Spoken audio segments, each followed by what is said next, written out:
우상의 제물에 대하여는 우리가 다 지식이 있는 줄을 아나 지식은 교만하게 하며 사랑은 덕을 세우나니 만일 누구든지 무엇을 아는 줄로 생각하면 아직도 마땅히 알 것을 알지 못하는 것이요 또 누구든지 하나님을 사랑하면 그 사람은 하나님도 알아주시느니라.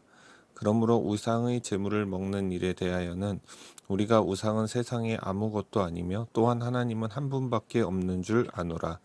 비록 하늘에나 땅에나 신이라 불리는 자가 있어 많은 신과 많은 주가 있으나 그러나 우리에게는 한 하나님 곧 아버지가 계시니 만물이 그에게서 났고 우리도 그를 위하여 있고 또한 한 주 예수 그리스도께서 계시니 만물이 그로 말미암고 우리도 그로 말미암아 있느니라. 그러나 이 지식은 모든 사람에게 있는 것은 아니므로 어떤 이들은 지금까지 우상에 대한 습관이 있어 우상의 제물로 알고 먹는 고로 그들의 양심이 약하여지고 더러워지느니라. 음식은 우리를 하나님 앞에 내세우지 못하나니 우리가 먹지 않는다고 해서 더 못 사는 것도 아니고 먹는다고 해서 더 잘 사는 것도 아니니라. 그런즉 너희의 자유가 믿음이 약한 자들에게 걸려 넘어지게 하는 것이 되지 않도록 조심하라. 지식 있는 내가 우상의 집에 앉아 먹는 것을 누구든지 보면 그 믿음이 약한 자들의 양심이 담력을 얻어 우상의 제물을 먹게 되지 않겠느냐. 그러면 내 지식으로 그 믿음이 약한 자가 멸망하나니 그는 그리스도께서 위하여 죽으신 형제라. 이같이 너희가 형제에게 죄를 지어 그 약한 양심을 상하게 하는 것이 곧 그리스도에게 죄를 짓는 것이니라. 그러므로 만일 음식이 내 형제를 실족하게 한다면 나는 영원히 고기를 먹지 아니하여 내 형제를 실족하지 않게 하리라. 아멘. 할렐루야. 한 주간 잘 지내셨습니까? 저는 오늘 이 말씀을 가지고 포기할 줄 아는 용기라는 제목으로 말씀의 은혜를 나누고자 합니다. 먼저 영상 하나를 좀 보면서 소개할까 합니다.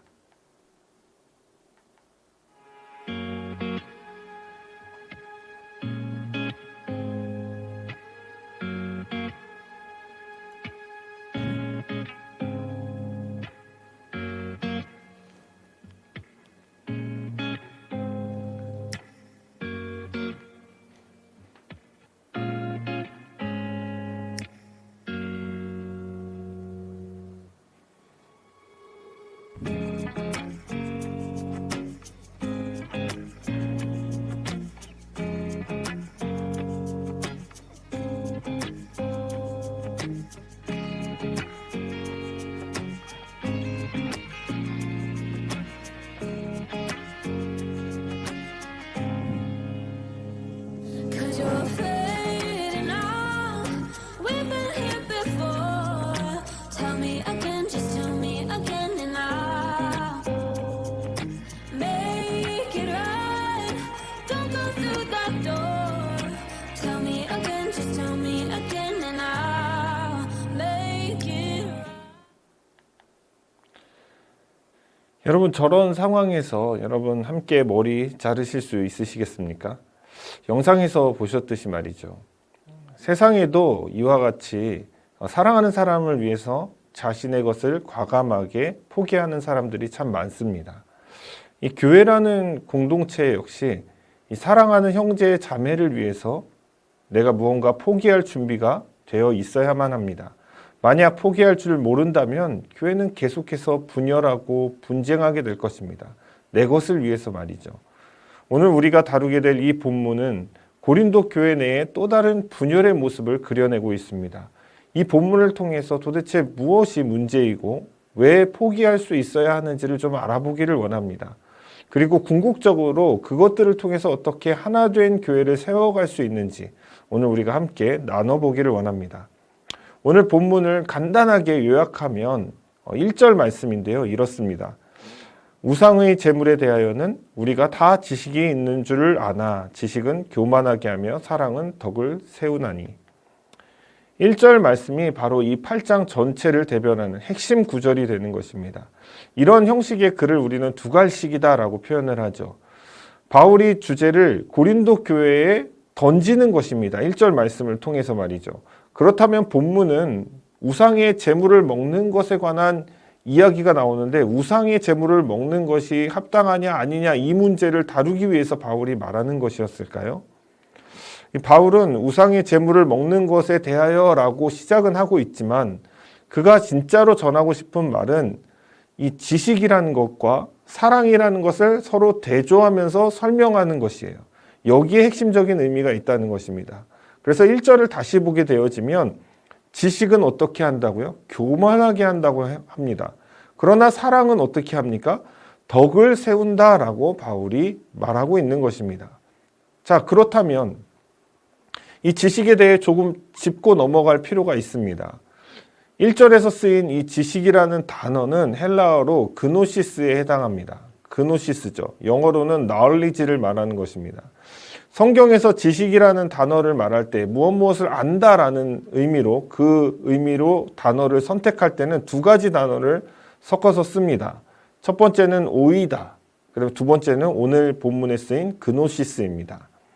먼저 오이다라는 것은 존재적으로 그 사람을 안다, 존재적으로 그 사람에 대한 것을 알고 있는 지식이 있다라는 표현을 할 때 오이다를 씁니다. 그러니까 그노시스는 오이다와 다른 형태로 객관적으로 아는 사실을 말하는 것입니다. 만약에 여러분이 임영웅이란 가수를 알고 있다라고 말을 할 때 그 지식은 어떻게 보면 객관적으로 또는 습득되어진 지식입니다. 임영웅의 키가 몇인지, 가족 관계가 어떻게 되는지, 그가 어떤 직업을 가지고 있는지, 데뷔는 언제 했는지, 어떤 노래들을 불렀는지, 그에 대해 밝혀진 사실에 근거한 어떤 지식들, 그것을 통해서 우리는 그를 안다라고 말을 하는 것입니다. 사실 여러분들은 대부분 그 사람과 만나서 그분과 함께 저녁도 먹고 서로 깊은 이야기를 나눌 관계는 전혀 아닌 거죠.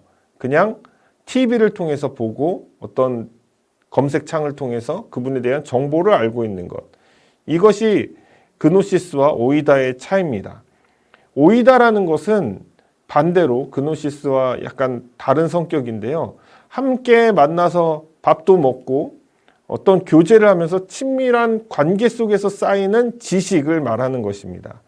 제가 처음에 이 미국에 입국할 때에 공항 심사관에게 크게 당한 적이 있습니다.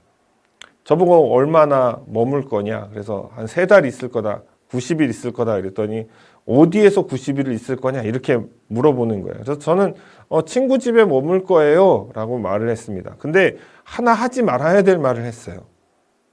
이런 거 있잖아요. We are very close like a family. 그러니까 너무 가까워서 가족 같다. 이런 말을 하는 거. 이거는 정말 심사관한테 먹이를 던져주는 거거든요. 근데 심사관이 갑자기 그 친구에게 확인해 볼 건지 뭔지 모르겠지만 그 친구가 어디 사냐, 그 친구 전화번호는 뭐냐 이렇게 물어보는 거예요. 근데 저는 미국에 와본 적도 없고 이메일을 통해서 전화번호와 주소는 받았지만 이메일 속에 있는 거예요. 그래서 내가 이메일에 있으니까 와이파이가 안 되니까 와이파이 연결해주면 내가 그걸 보고 알려줄 수 있다 이렇게 말했더니 그 사람이 와이파이는 안 된다는 거예요. No 와이파이, 와이파이는 안 된다는 거예요. 그러면서 전화번호를 계속 물어보는 거예요. 그래서 또 다시 같은 말, 이메일에 있다, 와이파이 안 된다. 그래서 끌려가갖고 취조를 당했어요. 오랜 시간 동안. 그러면서 이것저것 묻고 따지는데 정말 막 온몸에서 식은땀이 나는 겁니다. 사실 여러분 가까운 사이라도 그 사람의 키가 정확히 몇인지, 몸무게가 어떤지, 그 사람이 정확하게 어떤 일을 어떻게 세분화해서 하고 있는지, 직장에서 뭘 하는지, 전 사실 제 아내 몸무게도 모르지만 심지어 전화번호를 외우지 못할 때도 있는 거예요.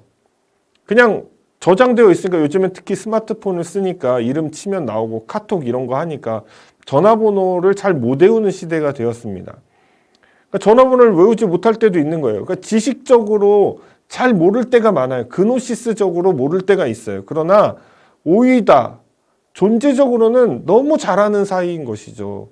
부부 사이인데 가족 관계일 수도 있고 아주 친한 관계에서도 모를 수 있잖아요. 지식적으로는. 하지만 그 사람에 대해서 존재적으로 잘 아는 사이인 것은 맞는 것이죠.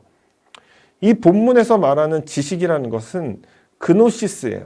그러니까 어떤 관점에서 보면 습득된 지식, 뭐 체험적으로 아는 지식이 아니라 습득된 지식인 것입니다. 아울러 이 지식에 대해서 한 가지 더 짚고 넘어가야 할 것은 바울의 표현처럼 이 지식이라는 것이 다 교만하게 만드는가라는 질문인 것입니다. 여러분, 그러면 바울이 지식은 교만하게 만든다라고 말을 해서 우리는 지식을 쌓으면 안 되는 것일까요? 그노시스, 습득된 지식, 뭐 어떤 객관적인 지식, 책을 통한 지식, 이런 것들이 물론 교만하게 만들 수 있는 여지는 있습니다. 책을 몇 권 읽고 나서 잘난 척을 한다든지 이런 것들은 있을 수 있어요. 그런데 그렇다고 해서 그 지식을 쌓지 말아야 되는 것이냐라는 질문을 할 수 있다는 거예요. 사실 지식은 이로운 것입니다. 저는 이 설교를 준비할 때에 어떤 오이다와 같은 습득된 지식, 경험적으로 축적된 하나님과의 관계적인 지식을 통해서만 설교를 준비하지 않습니다. 굉장히 객관적인 그노시스적인 지식도 함께 그 안에 녹여내야 되는 것이죠. 그래야 좀 더 하나님의 말씀을 객관적으로 전할 수 있고 하나님 말씀답게 전할 수 있기 때문입니다. 그래서 저는 그동안 대학원 과정에서 배운 그 습득된 지식, 책으로부터 또 습득된 지식, 그리고 거기에 하나님을 경험하면서 하나님과 교제하면서 제가 신앙생활을 해오면서 알게 된 존재적인 그 경험을 토대로 이 설교를 완성해 나간다는 것이죠. 아무리 그노시스라고 해도 그 지식이 다 나쁘다고 말을 할 수 있는 것은 아닙니다. 바울이 지식이 교만하다며 부정적인 표현을 하고 있지만 그것은 그냥 지식이 다 나쁘고 교만하다라고 말하는 것이 아니라 1절의 표현에 따르면 너희가 지식이 있는 줄을 아나라는 표현을 통해서 우리가 알 수 있듯이 지식이 있다고 자기 자신이 착각하는 교만한 자들을 말하는 것입니다. 사실 그 당시 고린도 교인들 헬라 문화권 안에서 그 습득된 지식을 통해서 그것이 전부라고 생각하며 살았습니다. 그것이 지혜의 근본이라고 생각했습니다. 그런 자들을 향해서 바울이 일침을 날리는 것입니다. 이 바울의 사실 논지는 이 8장에서 지식이 있다고 믿는 자들은 진정한 참된 그리스도로부터 나오는 그 지식이 없다라는 것을 역설적으로 말을 하고 있는 것입니다. 한번 2절을 볼까요? 만일 누구든지 무엇을 아는 줄로 생각하면 아직도 마땅히 알 것을 알지 못하는 것이요. 바울은 이어서 진짜 아는 것이 무엇이냐, 그 아는 것의 정수에 대해서 3절을 통해 말하고 있죠. 또 누구든지 하나님을 사랑하면 그 사람은 하나님도 알아주시느니라.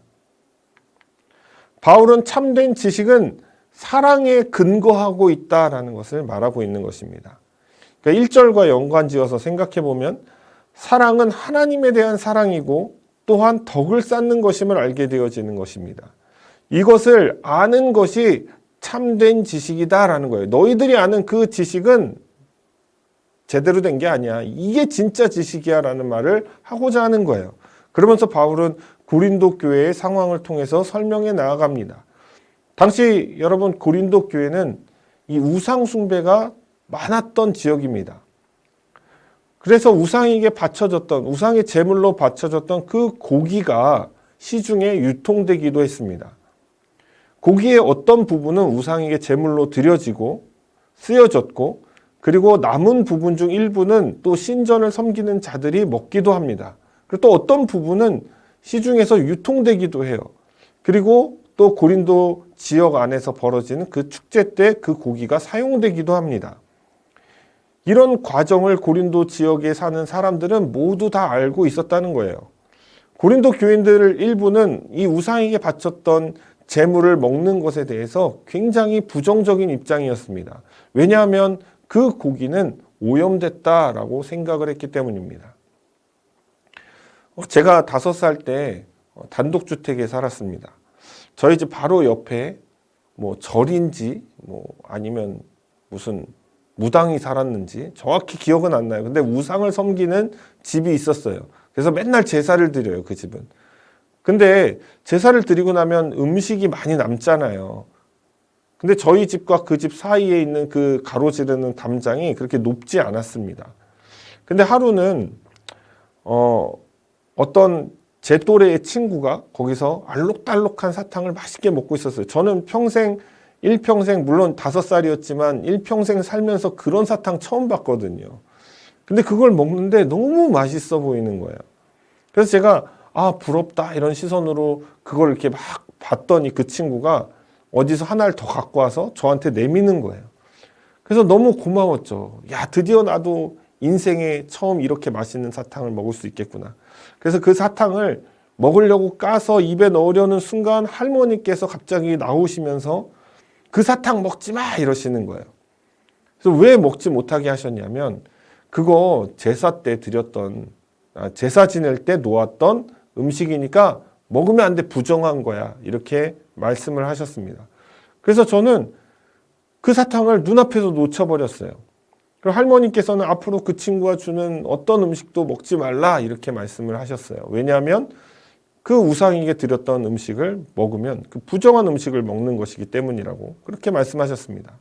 아마 그런 경험이 있으신 분들 혹시 계실지 모릅니다. 다른 한편 AKA 지식이 있는 자들 사이에서는 이 고기를 먹는 것이 문제가 되지 않는다라는 것을 알고 있었어요.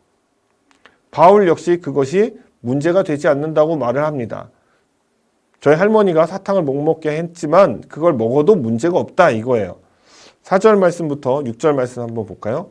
그러므로 우상의 제물을 먹는 일에 대하여는 우리가 우상은 세상에 아무것도 아니며 또한 하나님은 한 분밖에 없는 줄 아노라. 비록 하늘에나 땅에나 신이라 불리는 자가 있어 많은 신과 많은 주가 있으나 그러나 우리에게는 한 하나님 곧 아버지가 계시니 만물이 그에게서 났고 우리도 그를 위하여 있고 또한 한 주 예수 그리스도께서 계시니 만물이 그로 말미암고 우리도 그로 말미암아 있느니라. 우상은 아무것도 아니에요. 힘이 없어요. 그러니까 우상에게 뭔가 있으면 우상에게 바쳤던 그 재물을 먹으면 우리에게도 문제가 생기겠죠. 근데 그건 그냥 존재 자체가 없는 거예요. 무의미한 거예요. 그래서 그거 좀 먹었다고 음식 때문에 오염된다는 게 아니에요. 그 음식이 우리를 오염시킬 수 없다는 걸 바울이 말하고 있는 것입니다. 그래서 바울은 이거를 먹어도 상관이 없다 이 얘기를 하는 거예요. 할머니가 그 사탕을 제게 빼앗은 그날로 돌아가서 할머니에게 이 설교를 좀 하고 싶은데요. 사탕을 먹어도 사실 상관이 없다는 겁니다. 그러면서 진짜 신은 오직 한 분, 하나님 한 분밖에 없다라는 것을 또한 고백하고 있죠. 여러분들 잘 아실 겁니다. 문선명 그 회사에서 만든 1화죠, 1화. 1화에서 만든 맥콜, 이렇게 음료수 몇 개가 있어요. 천연 사이다도 아마 거길 거예요. 근데 거기 2단에서 만들었으니까 그걸 먹으면 그걸 도와주는 거다. 그러니까 그걸 먹지 마라. 불매운동 거기까지는 이해합니다. 근데 그걸 먹으면 죄를 짓는 것이다. 이런 표현은 좀 우리가 지양해야 되지 않을까. 스타벅스, 물론 외국계 기업이지만 그 자체가 막 우상을 섬기는 기업이고 사탄적이라고 해서 스타벅스 먹지 말아라. 이런 이야기 하시는 분들이 있어요. 먹을 수 있죠. 개인 기호니까요. 그런데 여러분 우리가 그렇게 따지면 아무것도 해서는 안 됩니다. 우리가 쓰는 물건, 먹는 거, 우리가 하는 어떤 소비하는 그 모든 것들에는 다 이게 얽히고 설켜 있어요. 아무것도 하면 안 돼요. 우리는 그냥 아미쉬처럼 가가지고 우리끼리 공동체를 이루고 자급자족하면서 살아야 돼요. 그러지 않고는 우리는 그 어떤 것과도 그 연결고리에서 자유로울 수가 없다는 것입니다. 근데 그런 걸 주장하시는 분들이 있어요. 막 스타벅스는 안 된다. 그러면서 다른 데 가라, 다른 데. 다른 커피숍 가라. 여러분 그 커피숍은 연관이 없을 것 같습니까? 다 있어요. 바울은 이렇게 말해요. 음식을 먹고 안 먹고가 중요한 게 아니야. 스타벅스를 가고 우상에게 바쳤던 그 사탕을 먹고 이게 중요한 게 아니야. 그러면서 8절에 뭐라고 이야기하냐면 음식은 우리를 하나님 앞에 내세우지 못하나니 우리가 먹지 않는다고 해서 더 못 사는 것도 아니고 먹는다고 해서 더 잘 사는 것도 아니니라. 문제는 이 지식을 아는 자들에게는 음식을 가리지 않고 먹을 수 있는 자유가 있었지만 그렇지 않은 자들, 그걸 부정하다고 생각하는 자들, 그것 때문에 막 이렇게 걱정하는 자들, 저희 할머니 같은 자들, 막 스타벅스 못 가게 하는 자들, 이런 자들에게는 시험거리가 될 수 있다라고 말을 합니다. 먼저 7절은 그러나 이 지식은 모든 사람에게 있는 것은 아니므로, 그렇죠? 어떤 이들은 지금까지 우상에 대한 습관이 있어 우상의 제물로 알고 먹는 고로 그들의 양심이 약하여지고 더러워지느니라. 우상의 제물을 먹는 그 모습을 보면 그렇지 않은 자들이 용기를 얻게 돼요. 아, 쟤도 먹는구나. 그럼 나도 괜찮을까 하면서 먹게 되는 것이죠. 근데 그 먹는 사람, 자유한 사람은 아무 양심에 꺼리낌이 없으니까 그냥 먹어도 괜찮아요. 근데 그걸 아는 사람들은 양심에 꺼리낌이 있다는 거예요. 찔림을 받게 된다는 거예요. 그래서 결과적으로 걸려서 넘어진다는 거예요. 내가 죄를 지은 것 같아 하면서 그 불안감에 살아간다는 겁니다. 9절부터 12절 한번 보도록 하겠습니다. 그런즉 너희의 자유가 믿음이 약한 자들에게 걸려 넘어지게 하는 것이 되지 않도록 조심하라. 지식이 있는 네가 우상의 집에 앉아 먹는 것을 누구든지 보면 그 믿음이 약한 자들의 양심이 담력을 얻어 우상의 재물을 먹게 되지 않겠느냐. 제가 말씀드렸잖아요. 그렇죠? 먹게 되겠죠. 그걸 보고 나도 괜찮겠다고 먹게 되는 거예요. 그러면 내 지식으로 그 믿음이 약한 자가 멸망하겠나니 그는 그리스도께서 위하여 죽으신 형제라. 그러니까 그 사람이 먹고 양심이 막 찔려서 죄를 지은 것 같고 그것 때문에 힘들어한다는 거예요. 이같이 너희 형제에게 죄를 지어 그 약한 양심을 상하게 하는 것이 곧 그리스도에게 죄를 짓는 것이니라. 9절에서 12절의 방점은 뭐냐면 너희의 자유가 믿음이 약한 자들에게 걸려 넘어지게 하는 것이 되지 않도록 조심하라, 여기에 있는 거예요. 본문에서는 우상에게 바쳤던 제물에 관한 문제를 다루고 있지만 우리가 있는 현실에서는 더 많은 문제들이 발생합니다. 더 많은 이슈들이 있어요. 술을 마시는 것, 여러분 담배를 피우는 것, 이것은 기독교 안에서 굉장히 부정적인 것으로 받아들여집니다. 물론 바울의 말에 따르면 이 먹는 것은 아무 문제가 되지 않아요. 뭐 술을 먹는 것이나 뭐 담배 피는 것이나. 근데 성경은요, 술 마시는 것 자체를 무조건적으로 반대하거나 하나님에게 반하는 것이라고 규정하지는 않습니다. 그렇지만 술 때문에 그 거룩성을 상실한다든지 성화되지 못하게 한다든지 하는 측면에서는 결코 긍정적으로 받아들이지는 않습니다. 심지어 여러분, 스펄전 목사님, 그 위대한 설교가 찰스 스펄전 목사님도 담배를 피우셨어요. 근데 주변에서 아무리 피우지 말라고 해도 스펄전 목사님 이렇게 말씀하셨다고요. 오늘도 하나님의 영광을 위해서 시거를 피우겠다 하면서 시거를 딱 입에 물고 설교를 준비하셨다고 해요. 저는 솔직하게 이 그리스도인은 술이나 담배로부터 자유롭다고 생각을 합니다. 제가 이 말을 하면 많은 분들이 저를 뭐 이단으로 뭐라 할지는 모르겠지만 전 자유롭다고 생각해요. 술을 먹어서는 안 된다고 생각하시는 분들은 이것을 아셔야 합니다. 우리는 술을 즐기지 않을 뿐이지 사실은 술을 조금씩 다 먹고 있어요. 음식에 술을 넣어서 잡내를 없애지 않습니까? 하물며 스테이크 구울 때도 포도주가 들어가요. 와인이 들어가요. 그렇게 보면 뭐 알코올 자체를 부정해야만 하는 것입니다. 좀 더 확장해 보면 여러분, 마약은 범죄죠. 그러나 병원에서 고통스러운 환자에게 이 마약성 진통제를 쓴다는 거예요. 그 고통을 덜어주기 위해서. 그러한 관점에서 우리가 볼 때 무엇을 먹을 수 있느냐 없느냐의 문제가 아니라는 거예요. 이것은. 저는 술이나 담배가 어떤 믿음에 영향을 줄 정도로 지나치게 막 힘들게 어떤 사람을 짓누르고 사람에게 막 그것으로부터 벗어나지 못해서 우리의 믿음 생활을 다 파탄낼 정도가 아니라면 개인의 취사 선택의 문제라고 생각을 합니다. 하지만 저는 결코 술이나 담배를 하지 않습니다. 왜냐하면 오늘 바울이 말한 것처럼 그것으로 인해서 믿음이 없는 누군가가 보고 걸려 넘어지지 않게 하기 위해서죠. 때로는 우리의 아는 지식으로 말미암아 믿음이 약한 자들이 멸망하게 될 수도 있습니다. 여기서 이 멸망하다라는 말을 오해해서는 안 돼요. 멸망하다라는 것이 뭐 믿음을 상실하거나 하나님을 떠나거나 이런 뜻으로 멸망하다라는 것이 쓰여진 게 아니고요. 이것은 죄를 지어서 양심이 상하게 되는 것을 말하는 거예요. 그러니까 계속 불편한 감정을 갖고 살아가는 거예요. 그리스도 안에서 자유를 누리고 기쁨을 누려야 하잖아요. 그럼에도 불구하고 이것 때문에 자기도 죄를 짓는 것 같고 양심이 막 불편해가지고 어쩔 줄 몰라 하는 그 상태를 말하는 것입니다. 제가 신학 공부할 때 교인이 한 800명 이 정도 되는 교회 담임 목사님과 뭐 이런저런 대화를 나눈 적이 있어요. 주제는 무엇이었냐면 목사가 탈 수 있는 차의 범위, 한계치는 어떤 차인가? 그분은 이제 옵티마인가요? 네, 뭐 옵티마.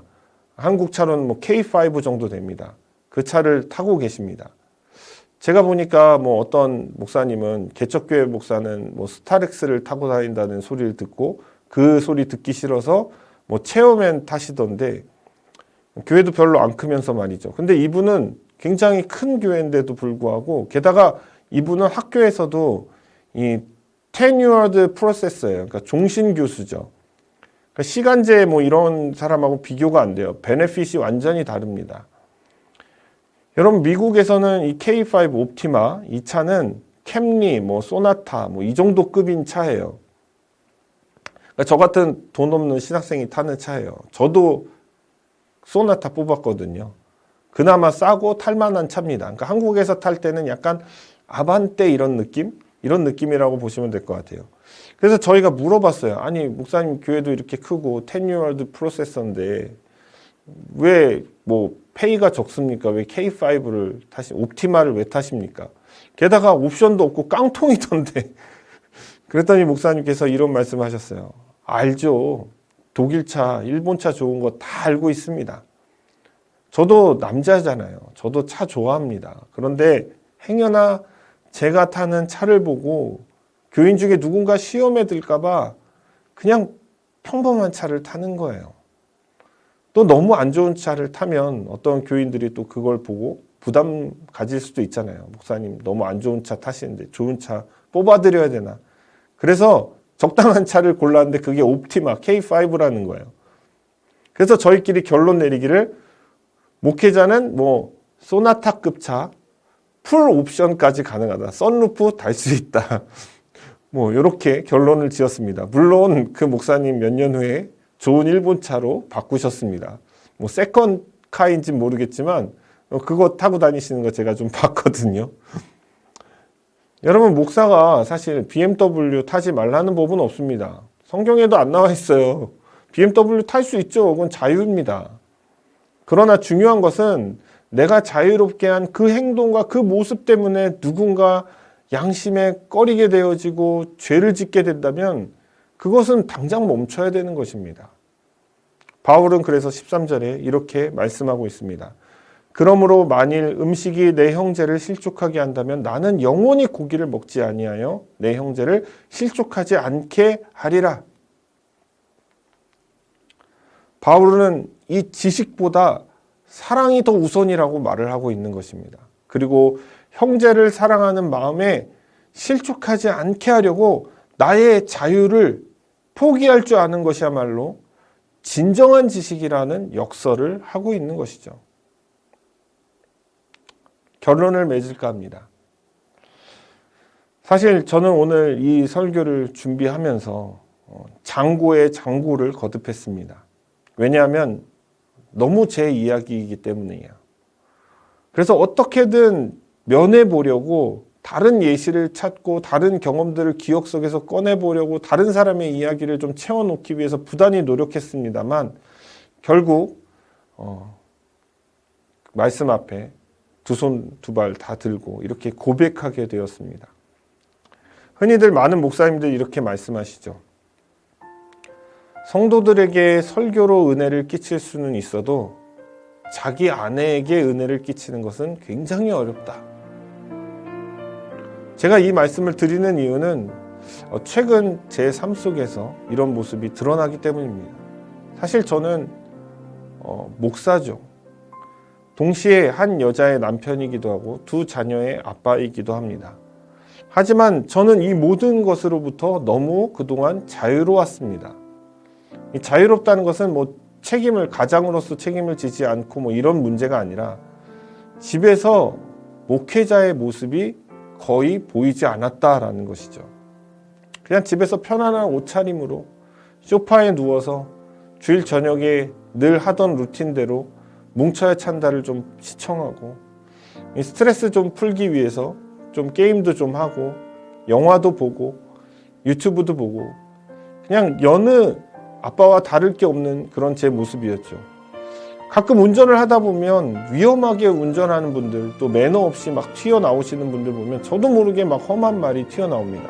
특히 한국에서 더 많이 그러는 것 같아요.